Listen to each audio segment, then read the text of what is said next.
आज की बात वर्तमान मुद्दों के साथ देखिए जयदेव पटेल के साथ शनिवार रात 11 बजे और रविवार सुबह 11 बजे सिर्फ नंबर 1 इंडिया न्यूज पर। नमस्कार व्यूअर्स, मैं जयदेव पटेल और आप देख रहे हैं नंबर 1 इंडिया न्यूज।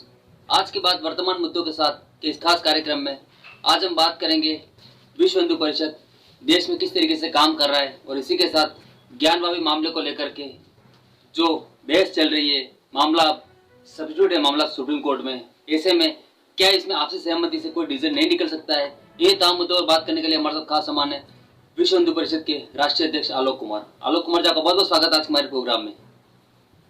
जी धन्यवाद जी आलोक कुमार जी, आपसे मेरा पहला सवाल है कि ज्ञानवापी मामले को लेकर के सुप्रीम कोर्ट में चल रहा है, सब्स्टिट्यूट है मामला पूरा, लेकिन क्या आपको नहीं लगता है कि इस पूरे विवाद को कहीं न कहीं आपस में बैठ के भी सुलझाया जा सकता था, सभी धर्मों को बैठ करके?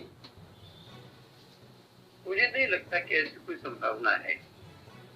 इस बारे में पहले भी प्रयत्न हुए हैं, अयोध्या के विषय में काफी प्रयत्न हुए, फिर सुप्रीम कोर्ट ने भी पार्टीज को कहा कि नहीं, हम आदेश देते हैं कि आप जाओ।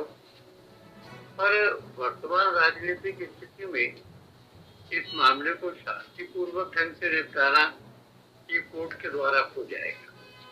अयोध्या का निर्णय भी सबने स्वीकार किया और मुसलमानों के भी प्रमुख संस्थाएं कह चुकी हैं कि काशी मथुरा में जो कोर्ट निर्णय करेगी वो करेंगे। तो हमको लगता है कि सड़क पर आए बगैर, आंदोलन किए बगैर इस विषय को परस्पर इस विषय को न्यायपूर्ण ढंग से निपटाना उसका रास्ता कोर्ट है और उसी रास्ते पे दोनों समुदाय चल भी रही। जी आलोक कुमार जी, ज्ञानवापी मामले को लेकर के आप लोग कितना आश्वस्त हैं कि फैसला हिंदुओं के पक्ष में आएगा? इसको लेकर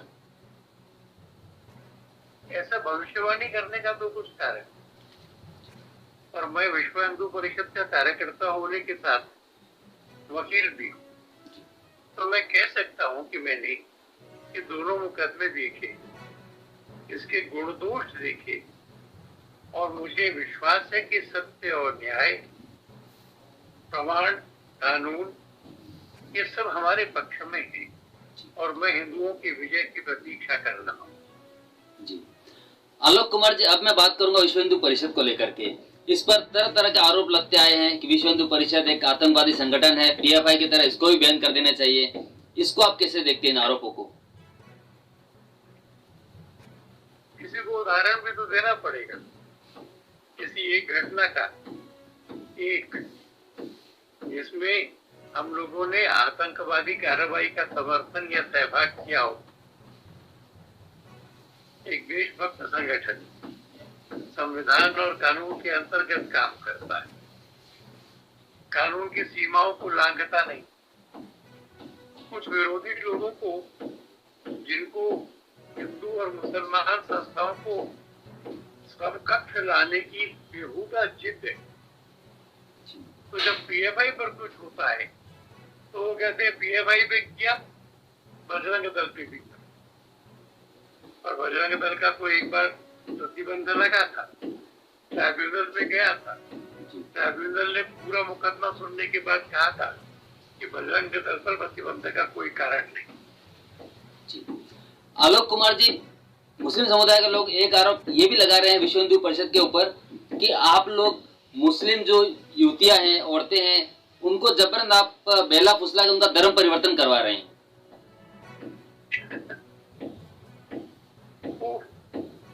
कुछ नाम भी बताए होंगे।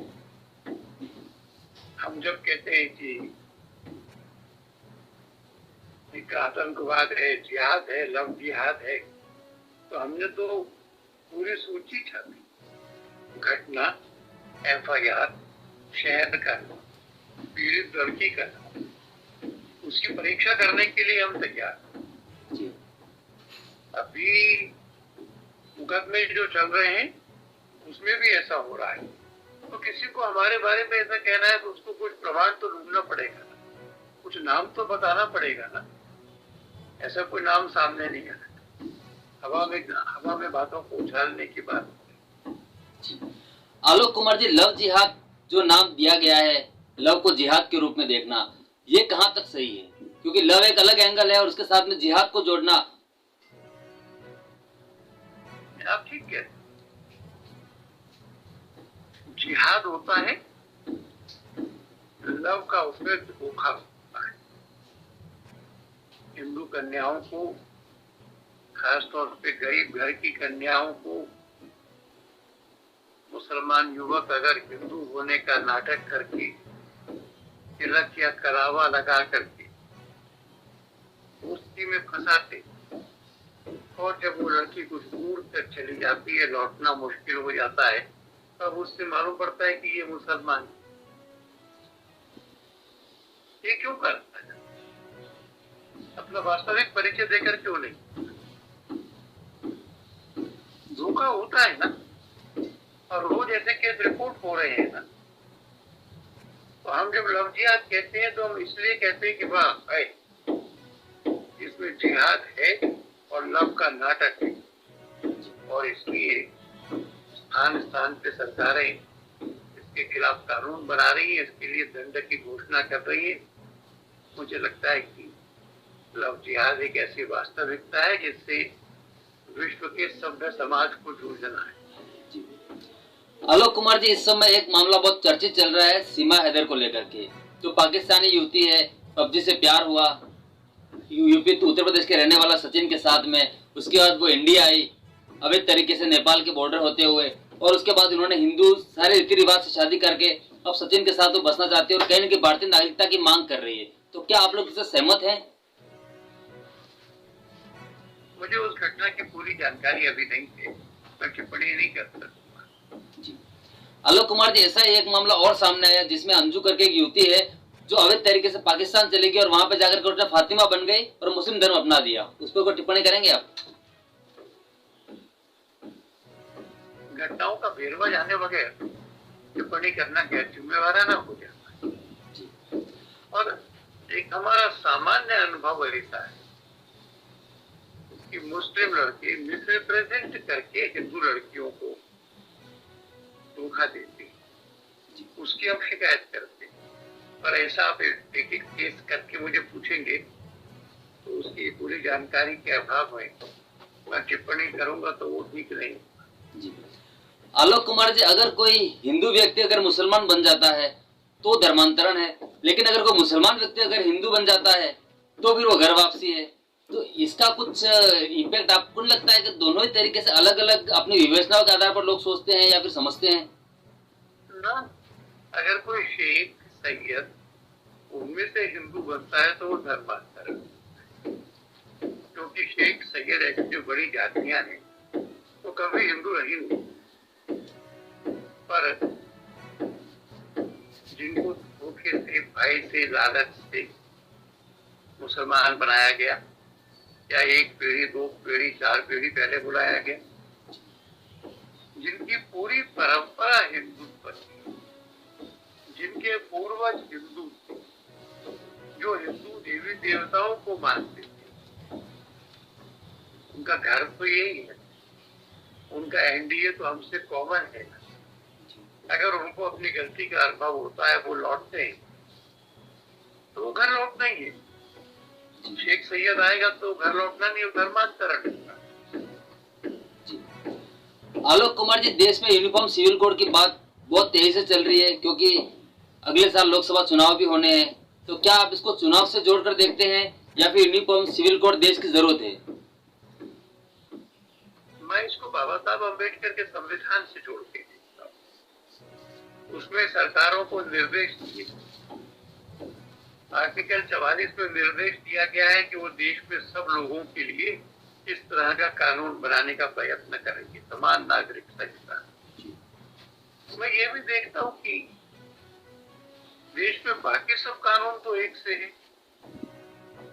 कोई चोरी करता है तो शरिया का कानून लगा के हाथ नहीं काटे जाते, कोई बलात्कार करता है तो जमीन में आधा गाड़ के पत्थर मार के हत्या नहीं होती, बैंकिंग का लॉ एक सा है, प्रॉपर्टी एक सा है, कमर्शियल लॉ एक सा है, तो केवल परिवार का कानून अलग क्यों रहे? उससे भी ज्यादा बड़ी बात है कि हमारा संविधान सब लोगों गरिमा और बराबरी का अधिकार देता है। ये गरिमा स्त्री की भी, महिला की भी। महिला पुरुष के अस्तबल में बंधे हुए घोड़े के जैसी थी, वो उसकी पाली हुई बकरियों के जैसी थी। इसलिए वह 4 शादियां कर सकता है। यह अन्यायपूर्ण, ये महिला की गरिमा के खिलाफ है, बराबरी के खिलाफ। वह बिना कोई कारण बताए एक तरफा तलाक दे सकता है, यह अन्यायपूर्ण। वो तलाक हो जाने के बाद में उसके गुजारे बच्चे के लिए जिम्मेवार नहीं रहता, ऐसा क्यों है? देश, दुनिया के मुस्लिम देशों ने भी तो अपने कानूनों में सुधार किया है। एक जेंडर जस्टिस का मामला भी तो है, लैंगिक समानता का मामला, और इसलिए इसको दोनों दृष्टियों से विचार करके, और मैं चाहूंगा कि लॉ कमीशन ऑफ इंडिया ये मुसलमान धर्म के रिवाजों का भी अध्ययन करेगा ही। ईसाई धर्म का है, पारसी धर्म का है, हिंदू है, फिर सब में जो अच्छा होगा उसको इवॉल्व करेंगे मिल करके, वैसा कानून बनाएंगे। होना चाहिए, बनना चाहिए जी। आलोक कुमार जी, लेकिन जो मुस्लिम बुद्धिजीवी लोग हैं उनका यूनिफॉर्म सिविल कोड करके लेकर के हमेशा से टारगेट रहा है कि ये बीजेपी कहें के हिंदुत्व का एजेंडा चलाना चाहती है देश के अंदर, या फिर ये कहें कि उनके जो एक मुस्लिम पर्सनल लॉ बोर्ड का जो एक उनका अपना खुद का एक इकाई है उस पर कहें के डेंट करना चाहती है बीजेपी, और उस पर अपने जो कानून है या फिर अपने जो नए जो नियम है वो जबर से थोपना चाहती है। इसके तहत ये कानून लाना चाहती है बीजेपी। मैं उसका उत्तर कैसे दे सकता? मेरी तो कामना ये है कि सब धर्मों का स्वाभाविक इस्लाम उसमें शामिल है, अध्ययन करके जो अच्छा हो कर लो। ये जो नियम है कि तलाक तलाक तलाक ऐसा 3 महीने में 3 बार कह दिया तो तलाक हो गया, बाद में पश्चाताप हो, वो लड़की और लड़का वापस शादी करना चाहते, तो ये मजबूरी है दोनों की कि वो लड़की की शादी किसी तीसरे से कराए, उसका स्त्री पुरुष का संबंध करवाए, फिर वहां से तलाक करें, फिर लौट कर आए। कल्पना ही कितनी अमानवीय है। उसी का पति शादी किसी और से कराए, फिर संबंध बनवाएंगे। क्या ये किसी भी मानवीय सिद्धांत पर उचित है? मुझे तो इसको बोलने में भी बुरा लगता है। जी आलोक कुमार जी, आपसे मेरा एक क्लोजिंग क्वेश्चन है कि हम भारत में तहजीब की बात करते हैं, गंगा जमुना यमुना तहजीब की बात करते हैं। ये तहजीब की बात मुस्लिम समुदाय भी करता है, हिंदू भी करता है, सिख भी करता है, फारसी भी करता है। लेकिन अगर हम प्रैक्टिकली अगर जमीनी स्तर पर बात करें तो कहीं न कहीं कुछ विवाद ऐसे रहते हैं जिसमें सब लोग एक दूसरे के अगेंस्ट हो जाते हैं। तो आपको नहीं लगता है कि इसके लिए जो आपसे जो भाईचारा है वो बना रहे, उसके लिए किस तरह का प्रयास विश्व हिंदू परिषद कर रहा है? मैं समझता हूँ कि हम अच्छे हिंदू बनेंगे तो हम सब धर्मों का स्वागत करना सीखें। हम अपनी तरफ से विवाद खड़े नहीं करते। हम मुसलमानों के खिलाफ तो बिल्कुल नहीं। हिंदुओं का संगठन करती ऐसे ही जैसे कोई मुसलमान समाज में तुम अच्छे मुस्लिम बनो उसका प्रयत्न करें, तो किसी के खिलाफ नहीं होती बात। तो मुझे लगता है कि संविधान की भावना के अनुरूप चलेंगे तो देश में अच्छा रहेगा, भाईचारा रहेगा। आलोक कुमार जी, आपने हमारे लिए समय निकाला, उसके लिए आपका बहुत बहुत धन्यवाद।